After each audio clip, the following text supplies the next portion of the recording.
Well, I'm here today to talk about Harambe as a businessman. I started out in Washington in 1950 working in the Marshall Plan and then built a small manufacturing company with customers in 90 countries around the world. And then during the Reagan administration, I helped set up a Center for Privatization to advise USAID on privatizing state enterprises in the developing world. In these roles, I've been involved with government, in its foreign assistance programs and in foreign private sector operations. And in both these roles, I've come to know something about the power structures in developing countries. Now, Africa is a real conundrum. It's rich in human and physical resources, but it is plagued with violence, poverty, hunger, poor health, and poor education. There are many friends who want to help, but it has been very difficult to come up with ways to help effectively from outside. We used to think it was enough to teach a man to fish so he can have fish for a lifetime. But we have found that it takes much more than teaching a man to fish. However, when the political structure makes it difficult for the fisherman to keep the fruits of his labor, when he tries to sell the fish or build a fishing business, systemic change is needed to empower the people. But that has to come from within a country. It can't be done from outside. And the necessary diffusion of power is not easy, but it has to happen. If it is to happen, it will happen because of the energy and initiative of the young generation, not the older generation. Now, these observations are not new or unique. What is new on the scene today, I think, is Harambe Endeavor. It was formed to capitalize on the talents and energies of some of the best of Africa's sons and daughters who are studying here in the U.S.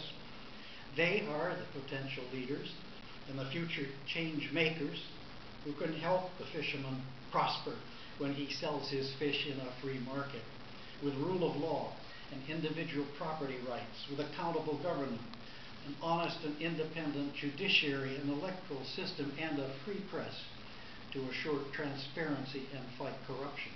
Those are what the changes that are needed, and it'll be the young people that bring them about. I mentioned working in the Marshall Plan.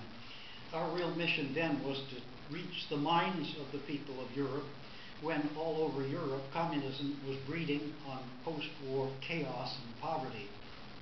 Yes, economic recovery and then reconstruction was important, but people exchange was also a very important part of the Marshall Plan's war for minds. And I'd make two other points about the Marshall Plan for those of you who may not remember. First of all, it was not a giveaway program. All the food supplies and equipment that came from the U.S. had to be paid for by the recipients in their own local currency, and then we supplied the dollars.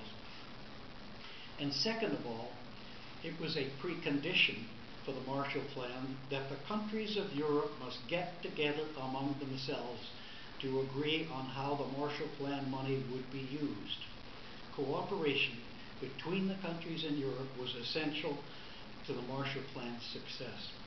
And I suggest that people exchange and inter-country networking and communication is critical today for Africa's future. I commend all of you in Harambe Endeavor for your vision and energy. Okendo, Prince, and all of you. I believe you are indeed embarked on a program that, like the Marshall Plan, can begin to change minds to build a new world in Africa, just as the Marshall Plan did in Europe. First of all, you're tapping minds to open up new ways of thinking. And second, you're not just looking for handouts, but you're contributing mightily yourselves to the success of Harambe Endeavor. And third, you're networking across country lines to build new intra-African lines of communication. You know, Confucius said that the most important task for the wise ruler is to pick good people. And I'm struck by the fact that Harambe Endeavor has assembled a cadre of outstanding young people with great potential for Africa's future. So I urge those of you here who can to join me in supporting the Harambe program with the financial resources they need to carry out their ambitious dream. As a businessman, I look at it as a business investment, and investing in young future leaders is one of the best investments we can ever make. For businesses interested in foreign markets, you will be investing in making sub-Saharan Africa a better place to do business, both for them and for you. So thanks for listening to my wise words here, and I hope they are some help. So there.